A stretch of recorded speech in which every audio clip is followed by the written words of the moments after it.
Okay, BOMAQ talk. We took a little break, and we're back. We are talking, in this next segment, building authority through curation, right? And so, we're going to unpack like a framework, that we think is really at the heart of what we're describing. Um, it reframes a lot of things. It's like the give to gain philosophy, and it's going to probably sound simple when you say it out loud. But let's kind of just pace through it, right? So the old version of give to gain and content marketing meant give away free content, gain audience, eventually monetize that audience, and that's fine. It still works at a basic level. We still have uh, that version in practice.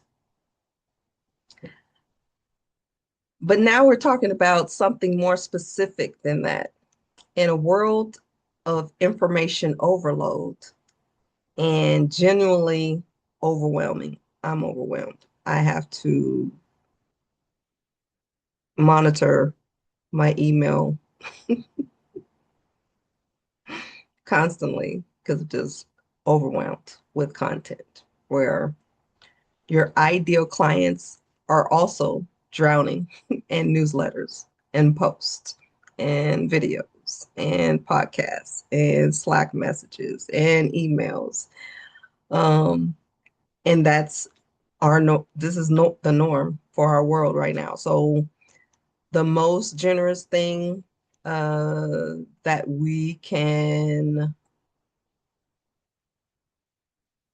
uh, the most generous thing that we can give someone now is clarity, right? Gotta have it. Clarity up front, clarity, be clear. What clear? Clarity. This is valuable now. I mean, if it wasn't valuable before, it is prime now to have clarity to things to be articulated in a way that with clarity, right? So you give by saving them time.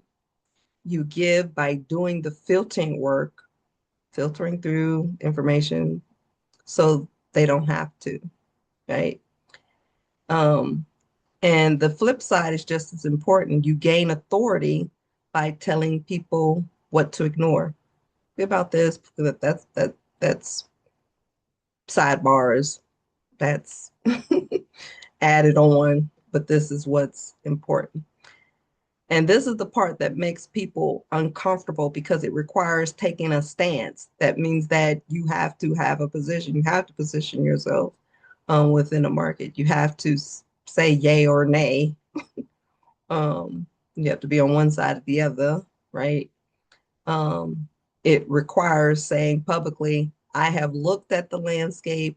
Here is what I believe you can safely skip. And this is vulnerable. It's a vulnerable thing to say because you might be wrong.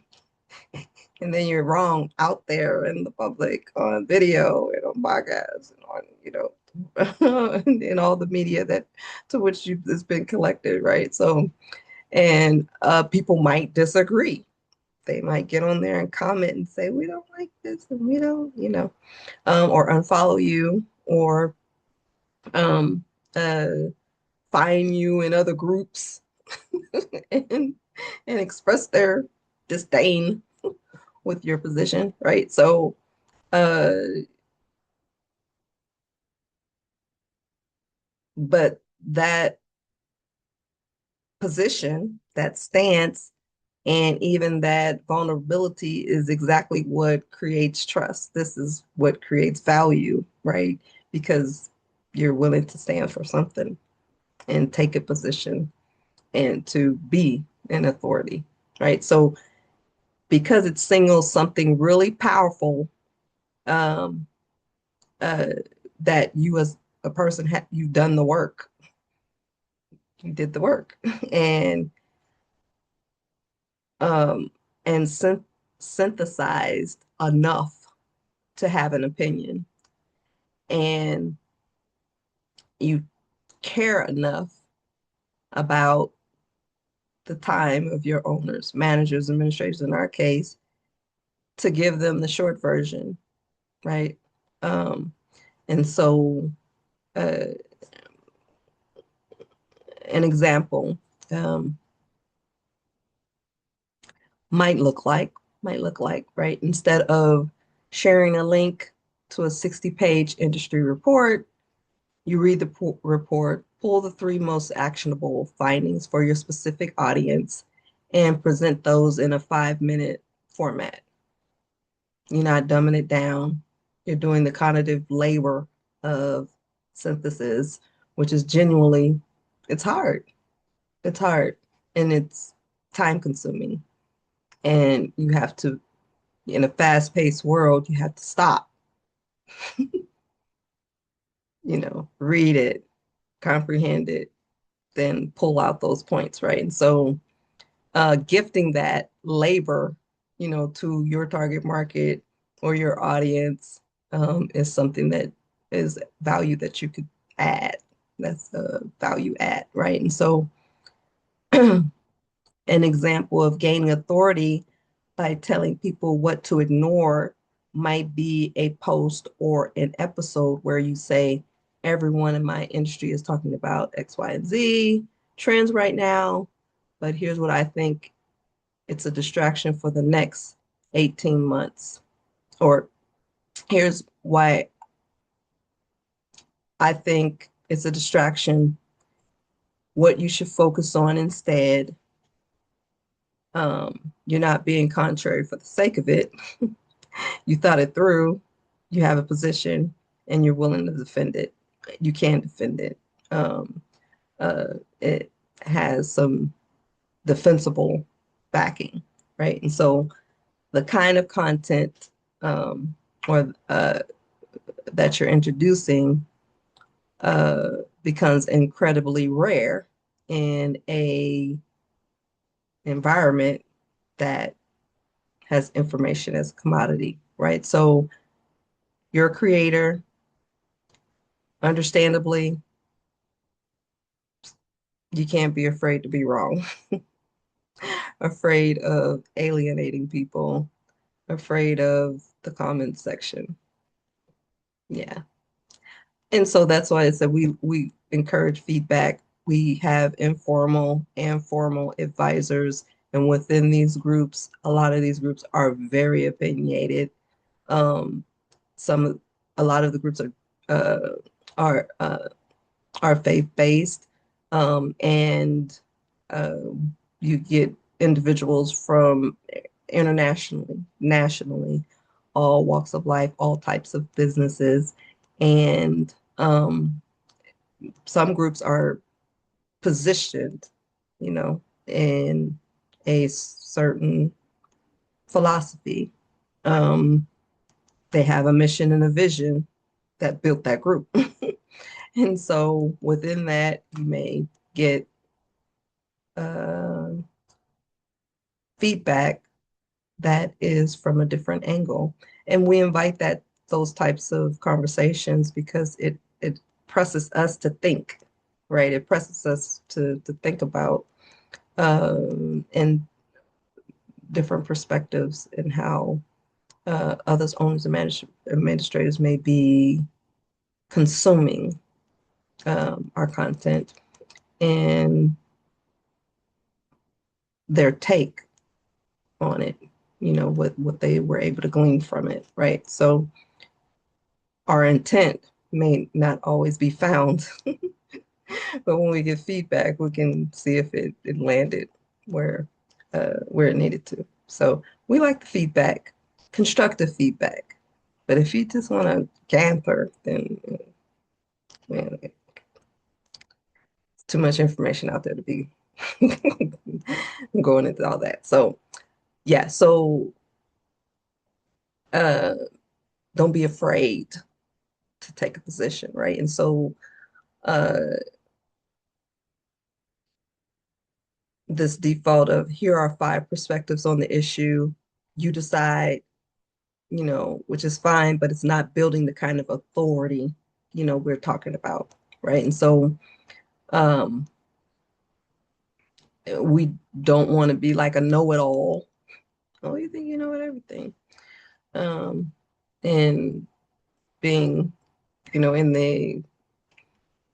a STEM field, science, technology, engineering, math, or uh, engineer to engineer, when we're trying to figure out something. I always say, how many engineers does it take to figure this out? We're supposed to supposedly know it all, right? So we don't have to be a know-it-all.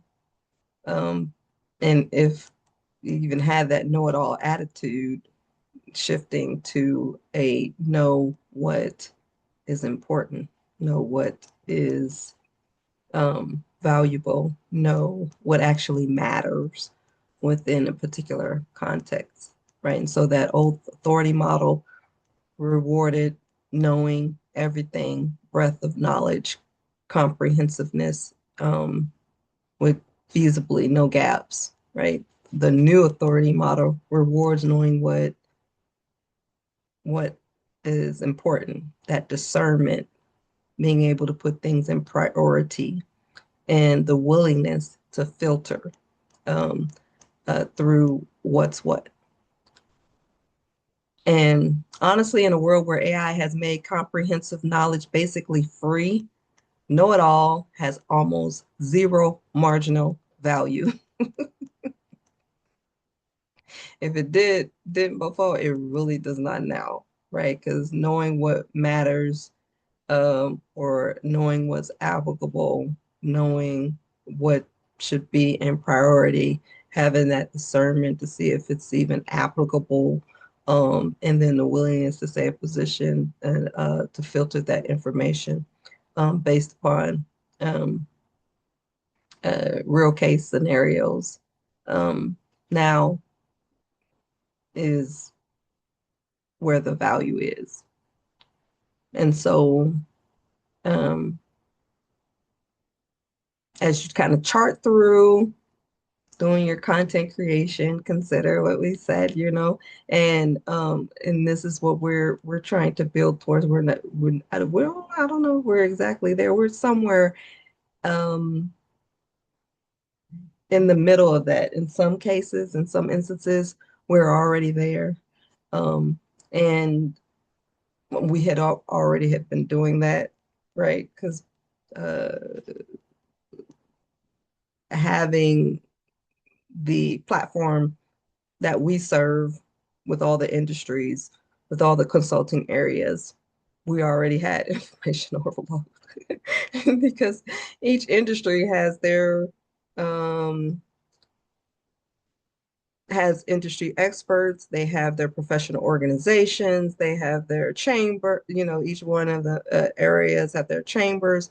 We were already there.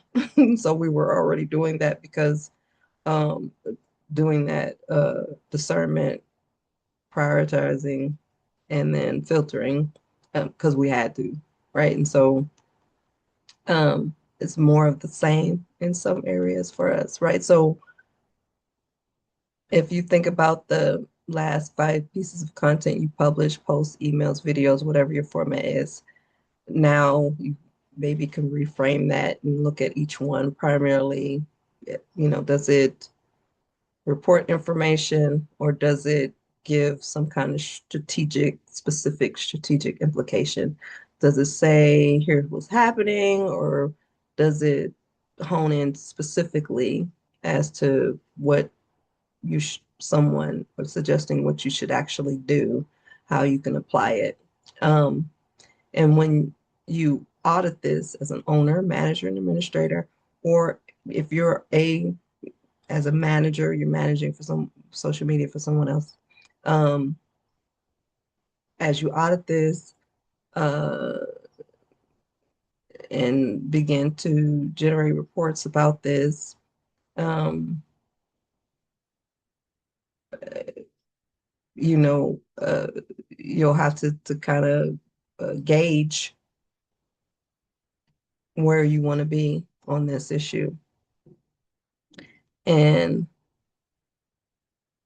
where you want to start, how you want to proceed, and the things that you find important to work on, right? Okay, so um,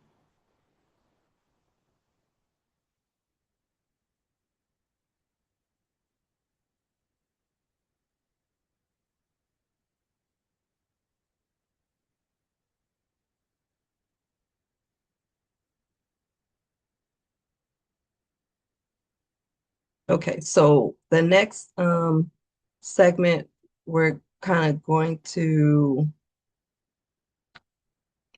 talk through auditing, doing a content audit for human only zones or finding your human only zones versus systemized uh, structural work systems that could be the AI could take on your behalf, right? And so it's not a science yet. We're still working it through, right? Because we're not there yet, but we're kind of working this through. So um, this should be an interactive exercise, but it won't be exactly. So we're just going to kind of walk through the exercise. So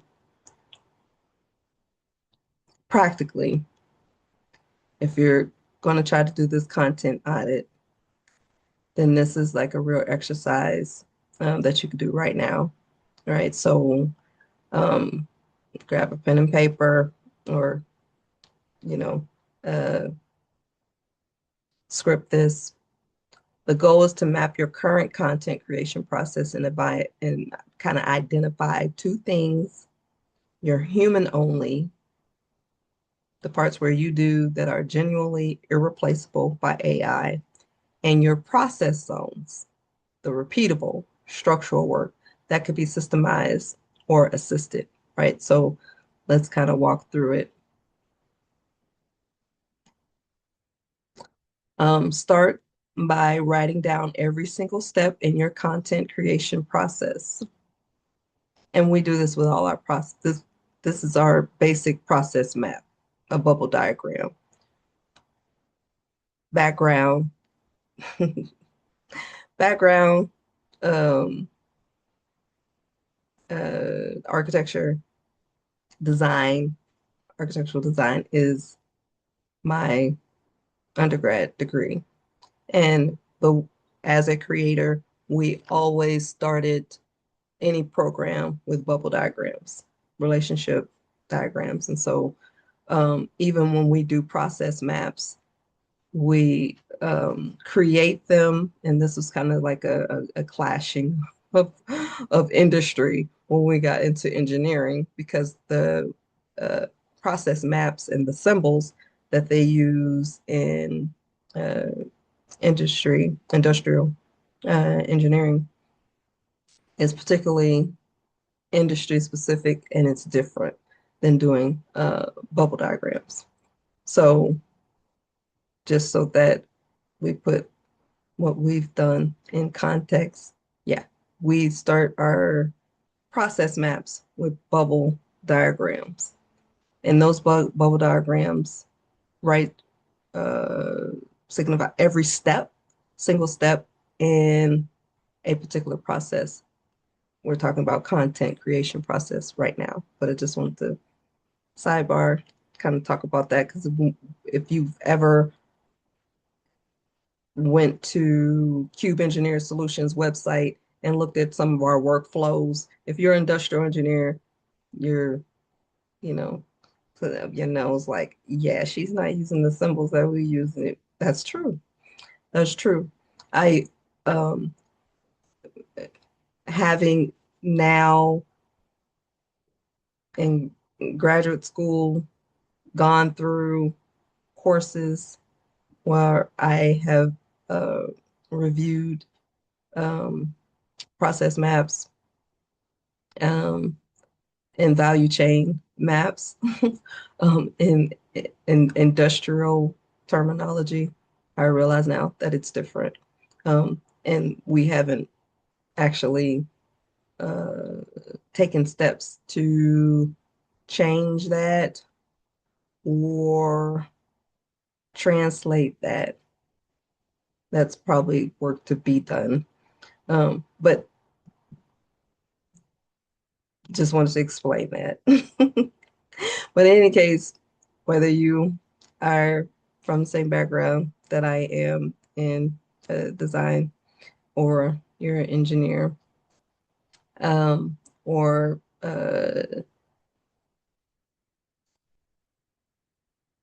systems management, uh, map out the process.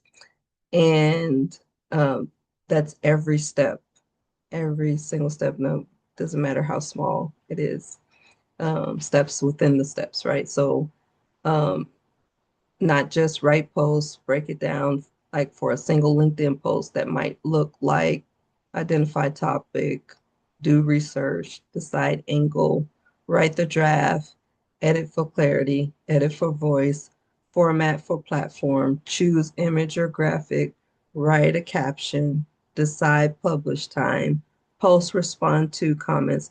And this, you know, it sounds lengthy, but all this can happen in a matter of 10 to 20 minutes once you get it like get it going, right? And so there it might be 12, it might be 20 steps for a single piece of content, one single piece of content on LinkedIn, right? Um, and then that same piece of content for Twitter, Instagram, um, or any other social media may take on a different format for those platforms, right? So just break it down, map out that process. Once you have your list, go through it and ask two questions about each step. First, does this step require my specific lived experience, my relationships, my industry context, or my point of view? If yes, that's a potential human only spike within that process. Second, is this a structured, repeatable process that produces similar outputs each time? If yes, that's a process zone, right? And if you chart this, I don't want to say correctly, but honestly, if you go through um, the the ratios, may be heavily weighted towards process zones, um, where the research step, you're trying to find articles, summarize reports, compiling examples, or gather information on a particular subject based on your angle. That's process zone. The formatting step, turning a long idea into a structured post, choosing a hook template, writing a call to action, that's process zone because AI can do that. AI has done that. We've had AI do that. It's actually helped us gain clarity, so much clarity, because with my country twang to articulate a lot, uh, there's many times that I can't articulate an idea as clear as the intent, right? So the intention was there, but the clarity wasn't, right? And so it's like, yeah, that's what I meant. Yeah, that's what I meant. Yeah, that's right. And so we've been able to, and you can work through that clarity with AI because when it spits you something like, oh no, that's not what I'm saying. That's not what we meant. And you're able to bring by being the authority to give it its context and to give it the industry angle and those types of things, um, you uh, can offer or bring, have the AI assist you in bringing those ideas to your target audience with greater clarity. And we've been able to do that. We've been able to do that. It's been awesome, but it's a process. So that is a very process zone type of thing. The human only spikes, um, within this process is usually that original insight you bring to the topic. So we have that insight. It's just not information, but we have some insight on that information. And we talked about that in the last hour, that specific client story or case study that we're drawing upon, that particular experience, that particular problem and solution. Uh, the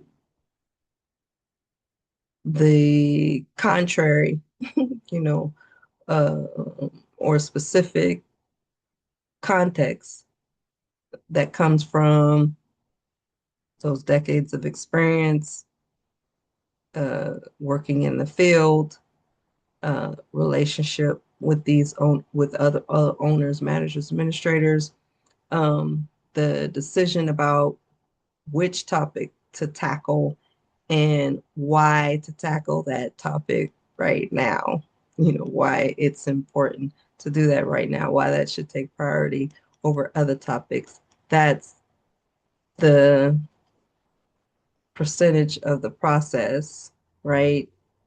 That makes the whole thing worth reading. Otherwise, it's like any other information magnet that's out there, right? So, um,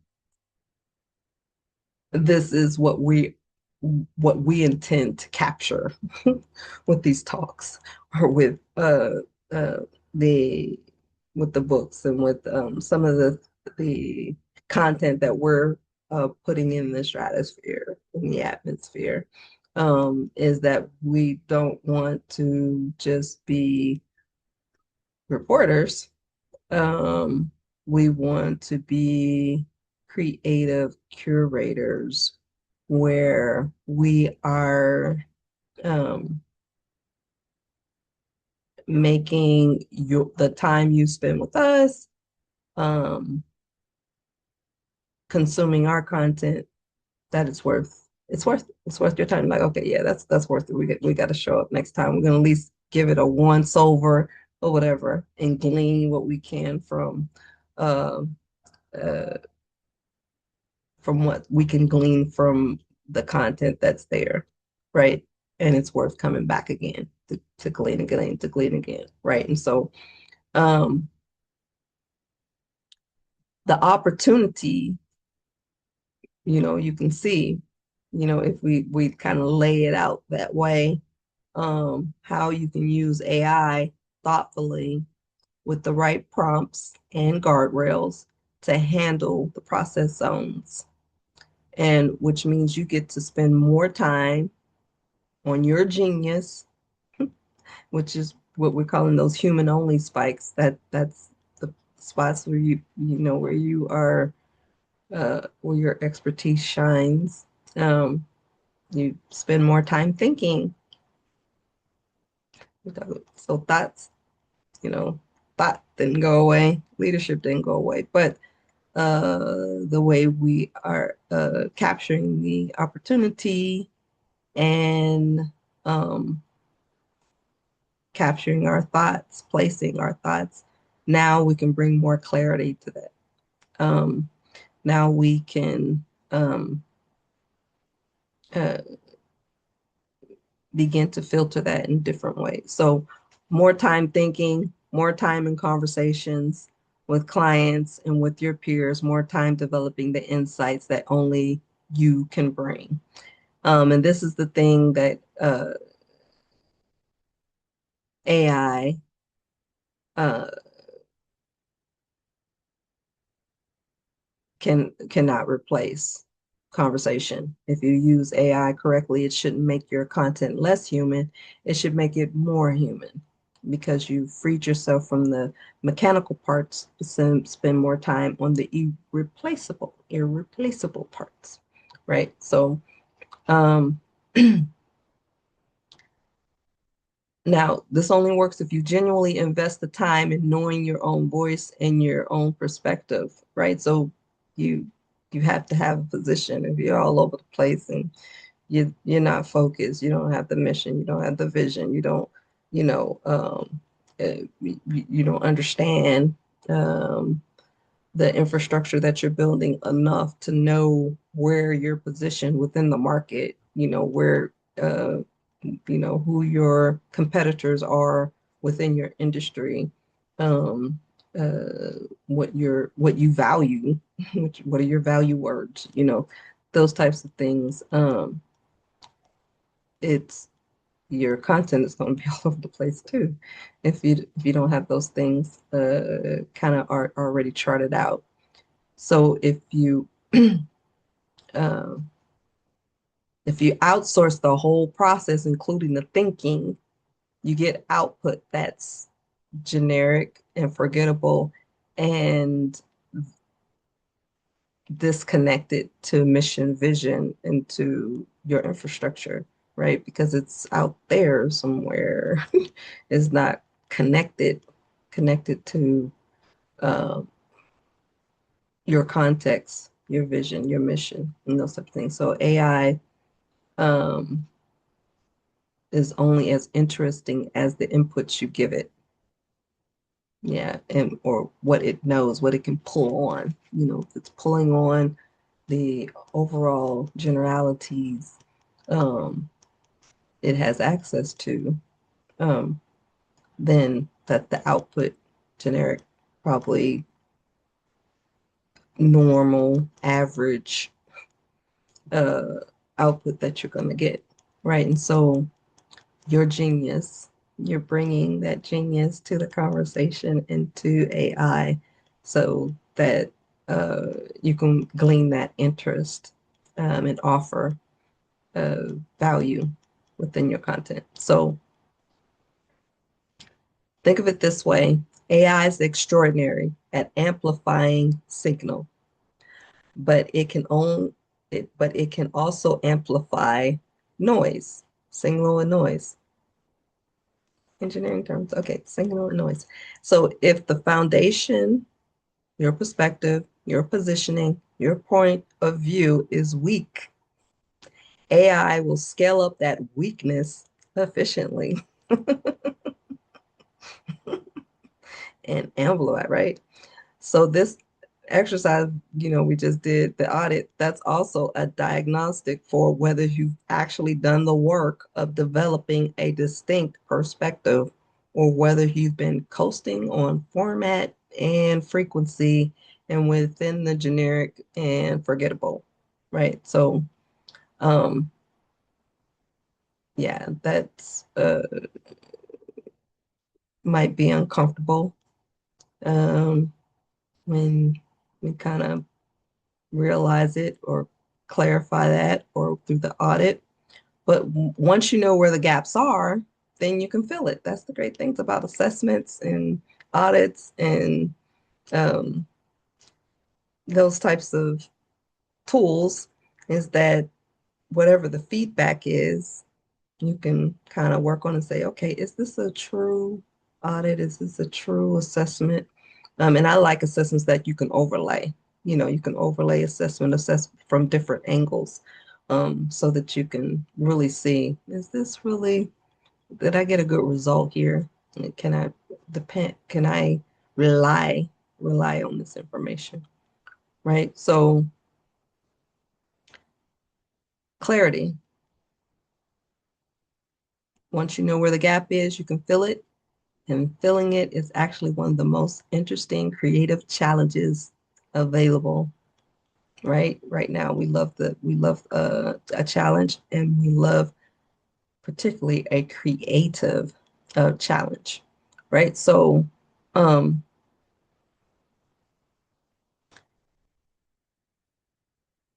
on the tactical side, using AI for process zone is still pretty uh, it can be a challenge, right? So let's get specific how to do that, without losing what makes your content yours. So the mental model uh, that we're kind of using is the research model. It's a research assistant, um, whether that research is market research, industry specific. Um, Here's the premise. You have brilliant research assistants working for you. They're incredibly fast. They can read 50 industry reports in the time it takes you to read one. They can compile data, find examples, summarize arguments, draft outlines. They're hardworking and competent, but they don't have your experience. They know your clients. They can't make the judgment call about what's important. And that's your job. That's your role. That's your genius. And because that's your genius, um, the framing, um, most people don't walk in that, right? So um,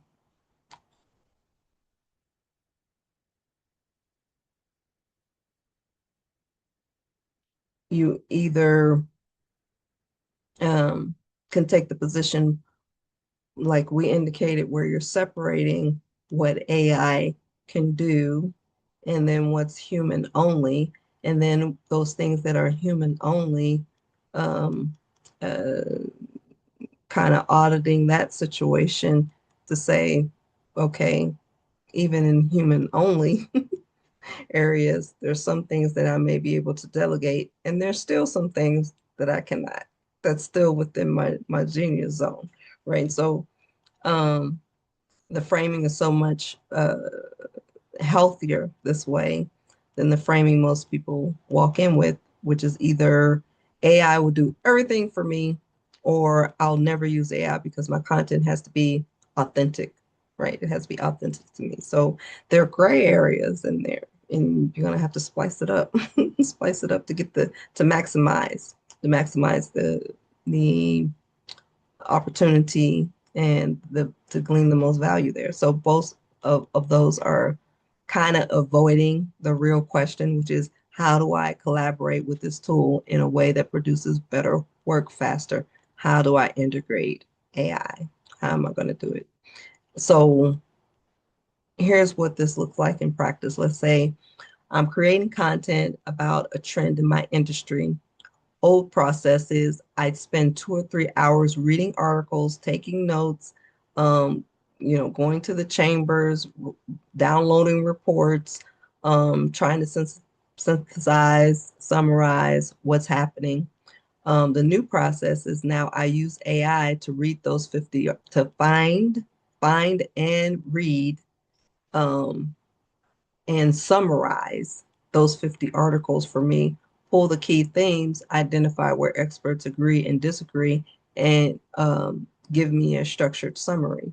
Now, that part where identify where experts agree and disagree, also that may be an area depending on the the summary that I need.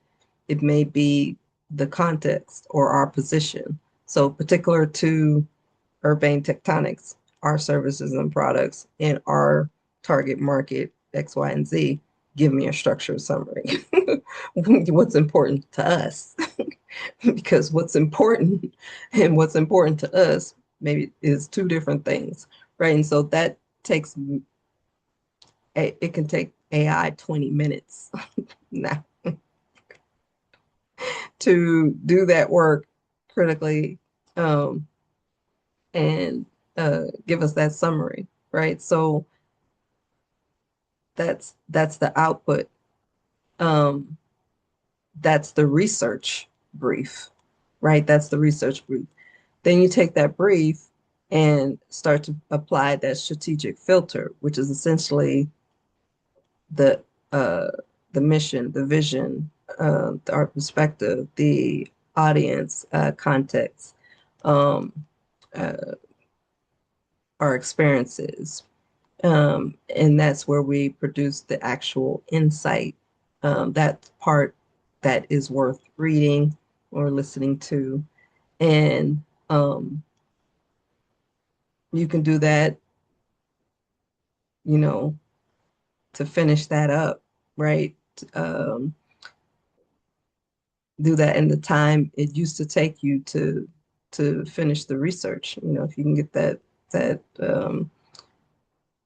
research brief done in 20 minutes, then the time you saved, you can work on the genius part, which is that strategic filter and producing that actual insight. And so, um,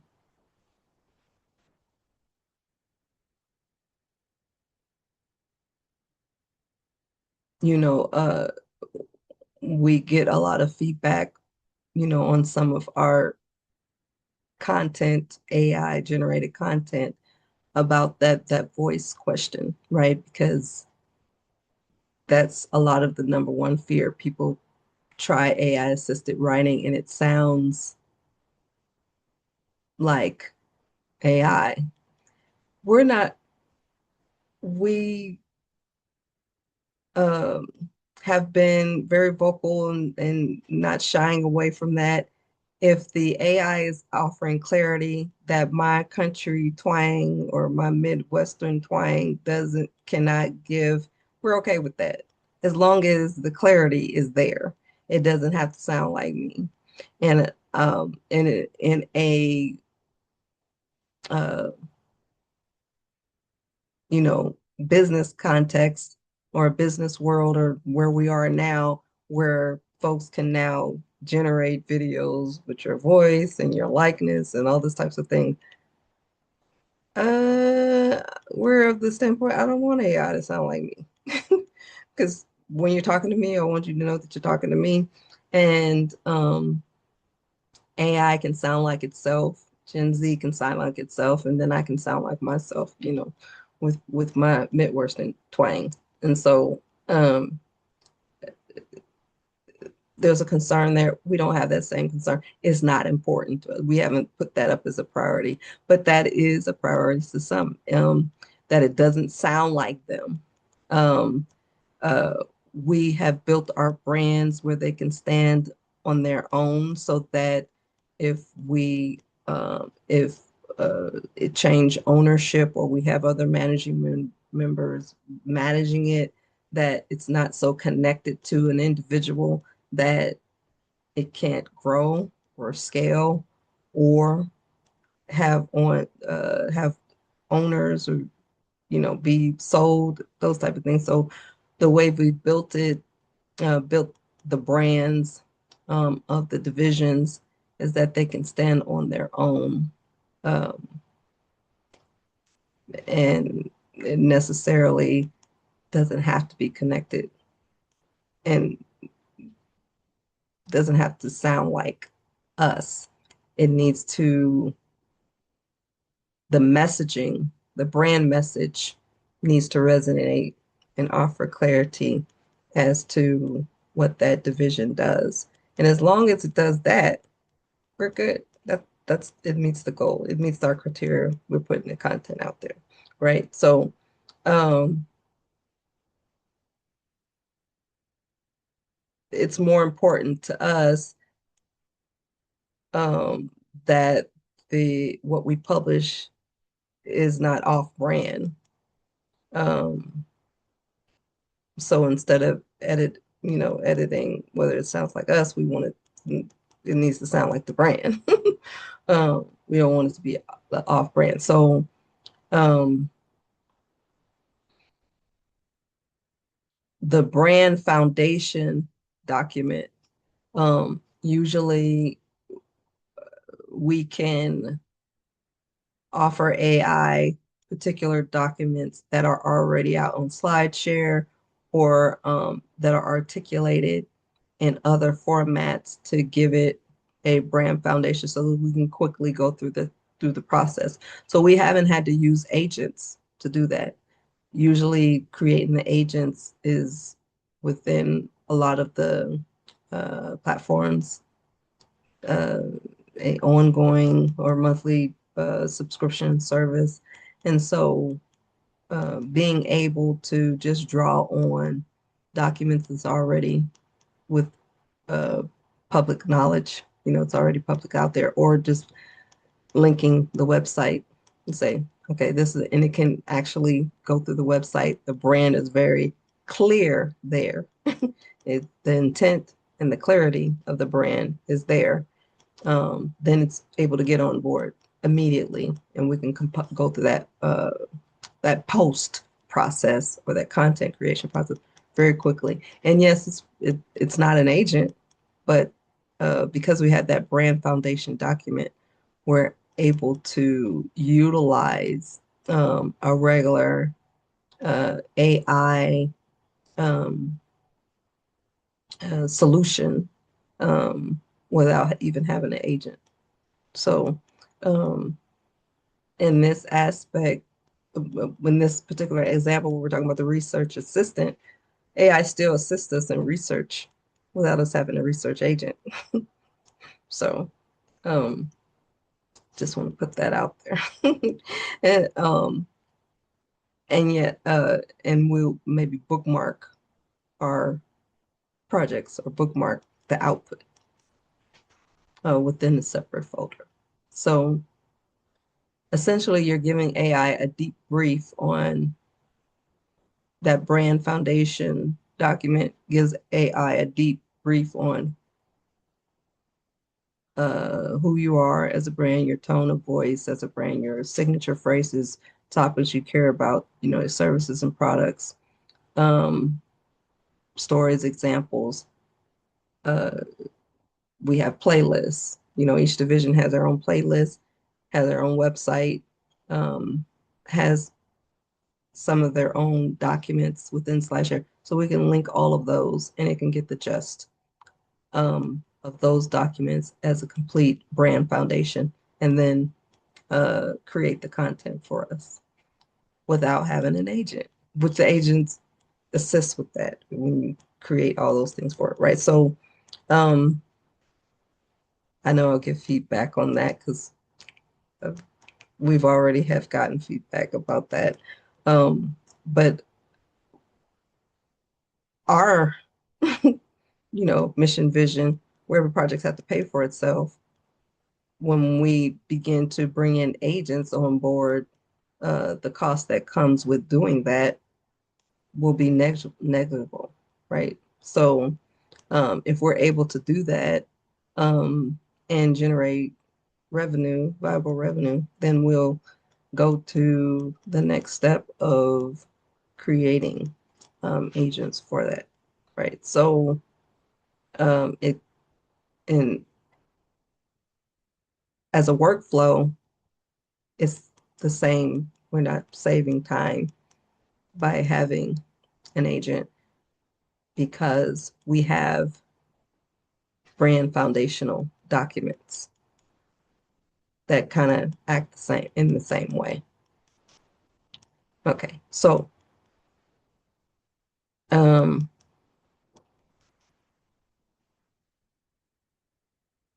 the richness of this is the foundation document. So the better the AI collaboration, you're not starting from zero each time. You're starting from a deep representation of your creative voice, brand voice, um, and asking AI to work within that framework, right? And so this is what's recommended. This is the way to go.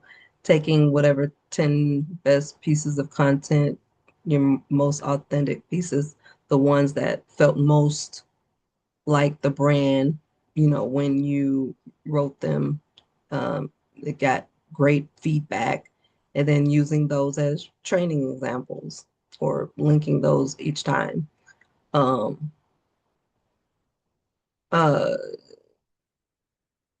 so that the AI can study the voice, the structure, the types of uh, content that was made, and then help you develop new ideas in that similar direction.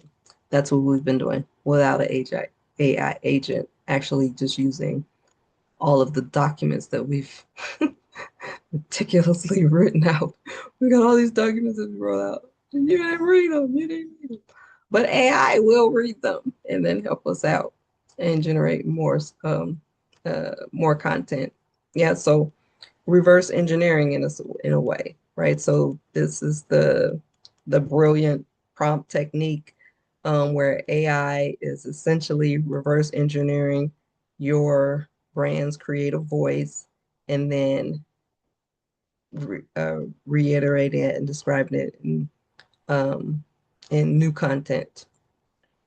And over time, uh, as you create more and more content in that same voice, it can continue to pull on that, refine it, and that investment uh, in infrastructure start to compound itself because now you got all these different pieces of content that's continued to build on that same document. So that first document got to be right, um, which is different than the disposable nature of most content. And that's why I said uh, our content is built for the long term, that we're able to pull on that. um, Even if our contracts are 2 year, 5 year, 10 year, then we need to be able to pull on, you know, content in year 5 if it's still applicable. Um, uh, and have a one-on-one and say, hey, this did you um, were you able to glean from this content here? Because this is specific to your situation right now, right? So, um,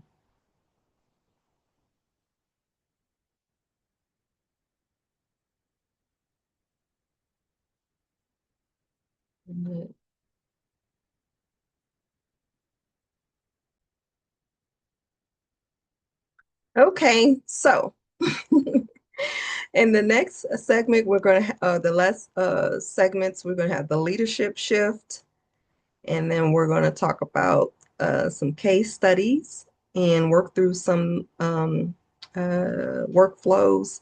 But we're not going to be able to do that today. So we're going to have to wrap up this BOMAC talk for this Friday, and we're going to reconnect on next Friday with um, to wrap up some of those two segments, and then we're going to actually get into showing you some of our workflows.